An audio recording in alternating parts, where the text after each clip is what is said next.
What's up, guys? Shoutouts Dave here. How y'all doing? Well, this ain't the first time I've done this video today, so unfortunately, it's how it goes sometimes. My phone apparently is a piece of crap. I probably need to do one, and me and Hot Rod were just talking about it, but I had to borrow her phone to do this one. All right, so I already did the giveaway. I just didn't record it right. Well, I actually recorded it, just couldn't hear a damn thing I was saying. So, like, I'm just gonna get it over with quick. There's basically a few people that threw their name in the hat for the giveaway, and the whole point of doing that was basically just to try to encourage some more people to post videos, give their thoughts on knives, be a part of the community, a little more than occasional observer or whatever. I just think it's for me, it's been a cool experience, and I hope somebody else enjoys the experience, I guess. Having said that, I didn't give these guys anything, but they did decide to do their own videos about the same time. Had the idea myself. So first guy I want to kind of get you guys to go check out too is, and I got notes over here, that's why I'm looking this way, sorry. Let me just pick this shit up so I can read it, okay? Charles Jones, the Redneck Nerd. So I was assuming he's disabled. I needed a cane, and I guess he's a taller guy, couldn't ever find a cane. For you guys that didn't know, I was in a bad motorcycle wreck. It's been almost 9 years ago now. I couldn't walk, I had to learn how to walk again, all that stuff. I needed a cane, and there's just not a whole lot of good canes out there. So this guy carved his own cane. He needed one that was taller for himself. He carved his own. I thought it was cool as hell how he did it. He basically just shows the cane and what knife he carved it with. And then his second video is basically making a knife his own, showing him basically how he did, or telling him basically how he did his knife. But y'all get a chance, go check out Charles' channel. It's definitely worth watching, and good guy to support. The other guy I wanted to kind of give a shout out to, he hadn't posted videos yet, but he says he's about to, is Budget Blade Reviews. So I encourage you to make some videos, do your thing too. So on my giveaway, I don't know if I even want to show these. Do y'all care to see the knives again? You seen them last week, right? I'll just do it real quick, I guess. It was this TDI K-bar folder. The actual K-bar itself with the sheath. And then I threw in this little, those two both came from the Veterans Raffle that both Joe and Scab did. And Joe, I didn't thank you last week, and I apologize. I did thank Scab, but I didn't really thank Joe, and I apologize for that, Joe. It's just a minor oversight because I've been talking to Scab so often. Thank you too, Joe, for doing everything you did with that raffle and all that stuff. Sorry, I need to, I side train all the time.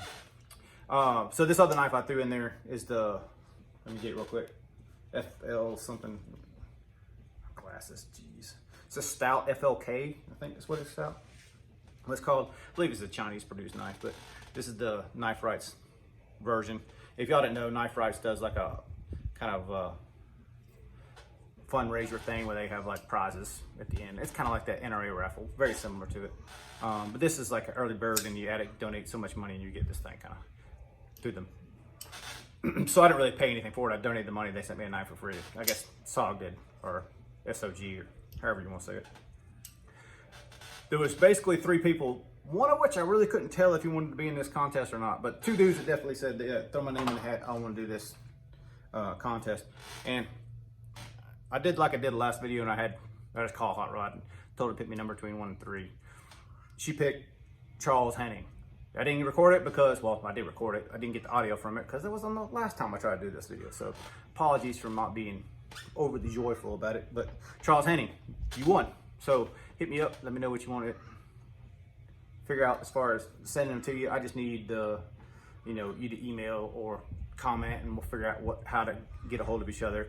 If you're on Instagram, shoot it, direct message to me, and we'll figure out how to get these to you. I didn't sharpen that TDI. If you want it sharpened, let me know. I'll sharpen it for you. I did talk shit about last week about sharpening it. If you're a sharpener yourself, maybe you want to sharpen it yourself. We all have our ways of doing things. And speaking of which, give me 1 second, I'm gonna grab it. Yeah, move all this crap. Matter of fact, let me just put this down on the ground. Y'all got to excuse me just a second here.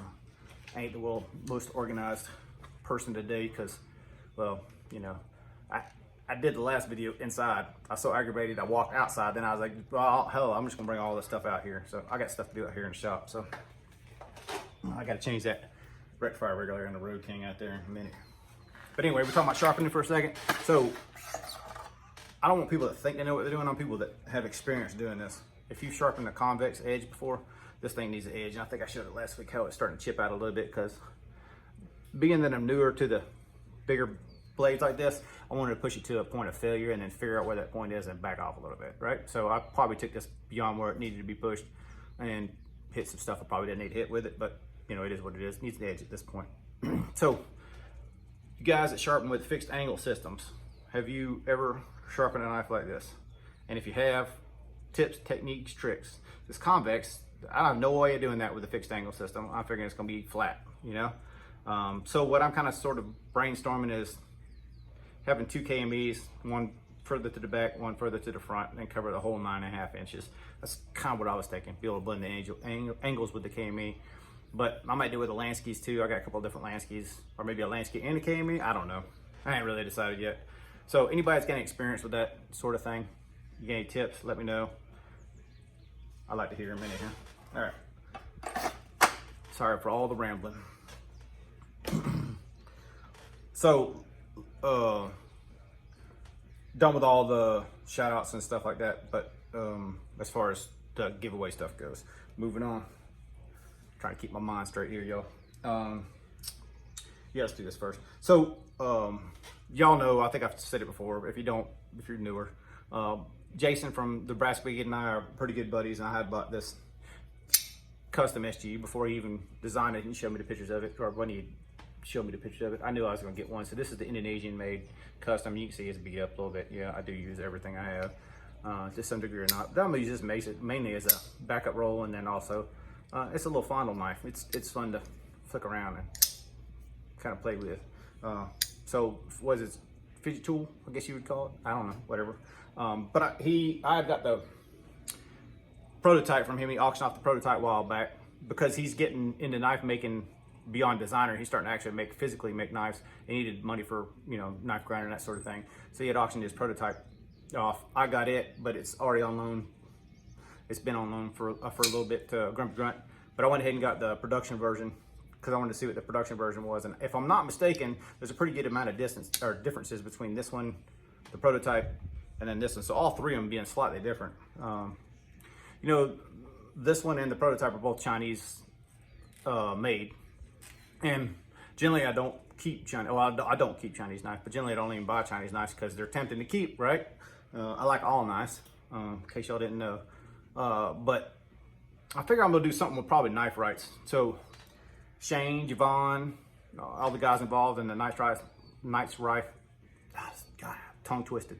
Knives Rights Live. There we go, finally I could spit it out. All the guys involved in that. Shane asked me a while back if I was interested in helping out this year, and I am. And hopefully I'll be involved with something to do with the live, but if not, then I'm gonna do donations or something, but I'll have something to do with it. It's just a matter of working it out, and I'm thinking the guys are still working, and I'm sure it's probably a lot of stuff to organize and quite a pain in the butt to get all organized until probably the last minute, because, you know, people can and can't do certain things. So, but anyway, I just wanted to show that one. It's definitely a different feeling to me. It feels different, feels a little more refined, and how to say this the proper way, it feels less titanium and more aluminum-y, the frame of this one. It's just a feel, maybe it's because it's coated, I don't know, but it kind of feels me more like Microtech vibes than it does like this one's definitely more raw and titanium and just more crude, and this is definitely more my speed. But I do dig this one. It's definitely cool to see the progression of the design, to go through all those. And while we're talking about customs, Brandon Thrasher had a video up earlier this week trying to raise funds up. And, you know, I've bought knives, sold knives. He's bought some for me, you know, so we go back and forth. And it's just one of those things in the community, like, you know, we all tend to overlap our styles a little bit, and so that Brandon and I style overlaps more than I guess some other people's, and we just ended up going back and forth on some knives.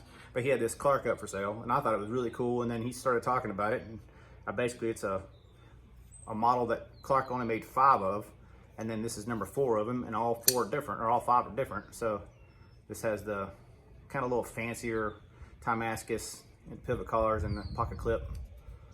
You can see the the purpley. It's not necessarily my flavor, but if you look at it, you see it's kind of duller. So it's not like that shiny stuff. It's still got color to it, but it's not obnoxious like some of the other ones.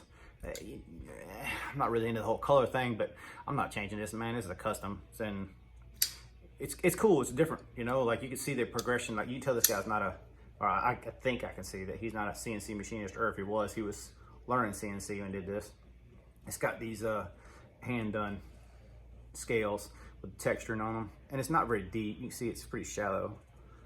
Just enough to give it a little bit of traction in your hand, make it feel cool. Nice little acid wash in the blade. I think this is in CTS XHP if I'm not mistaken. And I'll probably use this more in a secondary role, very similar to what I did this SG Custom. So more of like a secondary and fondle factor involved in that one. But thanks, Brandon, I appreciate it. Digging that knife a lot. And it's cool to have, I guess I'm kind of getting more into the whole one-offs. I like the one-offs. I don't know why, just kind of getting, I mean, I say I'm getting into it, but you know, we all change. I think in that size category, that medium size, which is not really like what I would consider primary duty and not really what I consider true backup. It's kind of, for most people, it's a normal knife, but for me, it's a backup knife, I guess. Let's just call a spade a spade, that's what it is. I kind of like those custom one-offs because that, you know, I don't have to worry about abusing them because I'm going to abuse my primary. And if I need a backup knife that's capable, they're still very capable, but they're also fun to play with. Like, not necessarily, I can't, obviously riding a motorcycle I can't, but if I'm driving the car for work, something to play with in traffic stuff, that's a great knife for that. All right, so on to project knives. I brought both the Direwares out, and I just want to show you, I ended up making thumb studs, stop pins for the big, I'm assuming this is a solo. Let's call it a solo if it ain't. But I made the stop pin for these. I think I showed you guys last week that it looks like this, to see how these blade stops, thumb studs are almost impossible to get to. You see how low profile they are? Let's turn this way. There we go. See how to get in here, it's super tight. You can't really get underneath it to do it. So I wanted to make them extend out longer, and someone asked me if I was going to do that or not, and basically I was thinking that maybe it screwed together like a two-piece and it's screwed in the middle with a shoulder to keep it located on the blade. It wasn't that way, it was actually pressed in, so I actually destroyed the old one getting it apart, trying to figure out if it would unscrew or not. In the process, I'm sure I turned it a little bit inside there and maybe opened that hole up slightly, but from my best measurements it was only like half thou press fit stainless pin anyhow, so it wasn't like a super heavy press. I decided to make mine out of titanium this time, and I guess I got, you know, it'll have to prove itself over time, but you see it's much longer. It goes all the way to full depth of the scale and actually over the scale, and I used just a corner around over it. So I just turned this piece up. The piece, I can't remember which side I pressed it from. I think I pressed it from this side into the blade. So this one is actually slightly smaller diameter than what the hole was in the blade, so that basically that piece would fit through and I could press it, and this is 2 thou oversized, so basically it's a 2 thou press on this titanium. Titanium being a softer material, it's pretty easy to press in and not worry about cracking a blade. If you get the stainless, start pressing in stuff in stainless, you gotta be really careful how much pressure you put on it. You don't wanna crack the blade, because the blade is hardened, it will crack, right? So that was my thought process on doing it, and also that being that it's 5/16 diameter, or relatively speaking, it's a lot of material to be moving, even being titanium and soft, and it's hitting titanium. It's not like the titanium's hitting steel, it's titanium on titanium. So I think it'll work. And generally speaking, when I try stuff like this, and if it's gonna have a problem, you can kind of feel it lock sticking, because basically the lock's shifting as it's stopping, it shifts over and back if it's not hitting the same spot every time, or if it's kind of sort of working itself in, and you get like a little bit of lock stick, and then after a while it work hardens and it's fine. But I've not had that experience at all with this, so I think it's going to be fine for what it is. I think because of the diameter and the length of the stud hitting all the full length of the scale now instead of just part of the scale, I think that all kind of works out. But well, time will tell, you know. So for now, I think I'm gonna call this done. So, you know, I got the swedge done on that I showed you guys last week. Obviously, I put my new edge on it. I did the finger choil, and now the thumb stud stop pins. Much easier. You can see it's much easier to get your finger behind it now and flick it out. Same with the thumb studs, the same way. Turn it so you don't see it. There you go. All right, so much easier access to it now. It does wave a little bit, like I've had it when I was sitting down. I had it in my pocket, and I tried to pull it out of my pocket. It kind of caught the thumb stud and deployed it a little bit. That doesn't really bother me too much, man. That's some people are a little more afraid of that sort of thing. I'm kind of one. I always carry a knife. If it happens to deploy in my hand, and somebody in the public happens to see it, so be it. It is what it is, right? Let's see. I think that's pretty much all I got to say right now. Like I said, I've done this video a couple times already. The audio didn't come out, so sorry if it's not the most cheerful Sata Dave you ever saw. But having to repeat myself and the heat and everything else, God, freaking hot out here. We're gonna call it this week, and hopefully next week I'll have some more to show you. I didn't have anything progressed on the titanium scale for that RMP. Nothing new, basically, to report, other than I got the material prepped, so I'm ready. I just have to find I'll probably have to make a fixture or something. I'll know I'll have to make a fixture, and then probably the time to get in there and do it. So maybe I'll get time this week, maybe I won't. I don't know. It kind of more depends on what happens at work. I had a lot of people kind of leaving, and some new hirees that really don't know jack crap. So we'll see how it goes at the shop. But yeah, we'll call it from there. So y'all have a good one. We'll see you next week. Later.